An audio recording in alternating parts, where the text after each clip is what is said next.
It was bound to happen. আমরা তো সব ম্যাচ ছাড়বো না, আমাদের তো একসময় তো জিততে হবেই। আমরা তো জিতছিলাম, মাঝখানে একটু আসলে পারফরমেন্সটা একটু নিচে নেমেছে আমাদের। ওডিআই সিরিজটা ভালো জানি, যেটা আমাদের স্ট্রংগেস্ট ফরম্যাট, সেখানে আমরা ভালো করতে পারিনি। তো টি-20 ফরম্যাটে কেমন করে দেখার বিষয় ছিল। আর স্পেশালি ওয়েস্ট ইন্ডিজ তো টি-20 ফরম্যাটে বেশ স্ট্রং অপোনেন্ট, এবং ওয়েস্ট ইন্ডিজের খেলা, তো সব মিলে কাজটা কঠিন ছিল। সেই কঠিন কাজটা আমরা করতে পেরেছি, উইচ ইজ ভেরি গুড। তা ইট মিনস যে আমরা আসলে করতে পারি, ভালো লাগছে। আশা করি আমরা এটা কনসিস্টেন্টলি করব, not only one of performance হবে। আশা করি যে সিরিজের বাকি ম্যাচগুলো আমরা এভাবে খেলবো। নির্দিষ্ট করে দুজন প্লেয়ারের কথা একটু বলতে চাইবো। একজন হচ্ছেন লিটন কুমার দাস।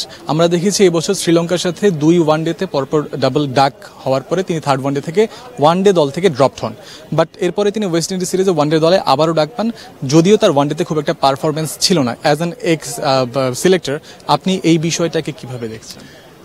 দেখুন, লিটন দাস যে ধরনের ব্যাটসম্যান, যে ধরনের পারফরমেন্স করেছে বাংলাদেশের পক্ষে, দল তো সবসময় চাইবে লিটনের সার্ভিসটা নিতে। Is a proven player. Recently ফর্মটা ভালো যাচ্ছে না, সবাই এটা কিন্তু সবারই জব ফর্মে সবাই যায়। বাট আমার কাছে লিটনের কাছে একটা আশা থাকবে, একটা চাওয়া থাকবে। অফ ফর্ম তো যেতেই পারে, রান নাও করতে পারে, বাট যখন রান করা শুরু করবে সেজন্য কনসিস্টেন্টলি হয়। এই সময়টা কেটে যাবে, আমি নিশ্চিত লিটনের সময়টা কেটে যাবে। বাট যখন ফর্মে ফিরবে তখন যেন ওর রানটা যেন কনসিস্টেন্টলি হয়, বিকজ ও যেখানে ব্যাটিং করে সেখানে রান করাটা দলের জন্য খুব দরকার, নট অনলি ফর লিটন, দলের জন্য খুব দরকার রান করাটা। সো আমি আশা করব যে আমরা সবাই তাকে সুযোগটা দিচ্ছি, সে সুযোগ পাচ্ছে ফর্মে থাকার পরও, বিকজ তার প্রিভিয়াস পারফরমেন্স আমরা দেখেছি।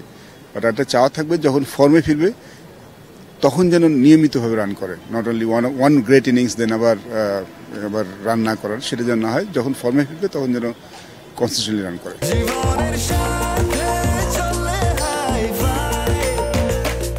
স্বাস্থ্যকর অল টাইম হানিকম, সব সময় অল টাইম হেলদি লাইফ। তো লিটন দাসের ব্যাপারে যেটা বললেন, সৌম্য সরকার অনেকটা এরকমই করছেন। ওয়ানডেতে এখন রান দেখা যাচ্ছে তার ব্যাটে, আজকে টি-20তেও 43 রান করলেন, দলের পক্ষে সর্বোচ্চ। তিনি যদি এভাবে রান করতে থাকেন বাংলাদেশের জন্য কতটা উপকারী? টপ অর্ডার যখন রান করে বাকিদের কাছে সহজে আমরা জিতি। আমাদের যদি রেকর্ড দেখেন, যখনই টপ অর্ডার ব্যাটসম্যান রান করেছে আমরা ভালো রান করেছি, আমরা ম্যাচ জিতেছি। তো সৌম্য সরকারের কাছে আসলে চাওয়া থাকবে এটাই যে রানগুলি যেন বড় হয়। টপ অর্ডার যারা ব্যাটিং করে, ওপেনিং ব্যাটিং করে, তারা যেন 40, 50, 60 রান করে না থেমে যায়, তাদের রানটা যেন বড় হয়, সেঞ্চুরি করে। অন্য দল টপ টিমের ব্যাটসম্যানরা, টপ অর্ডার ব্যাটসম্যান তাই করে। সো ভালো করছে, বাট আমার মনে হয় এতে সন্তুষ্ট হওয়ার মতো কিছু আছে।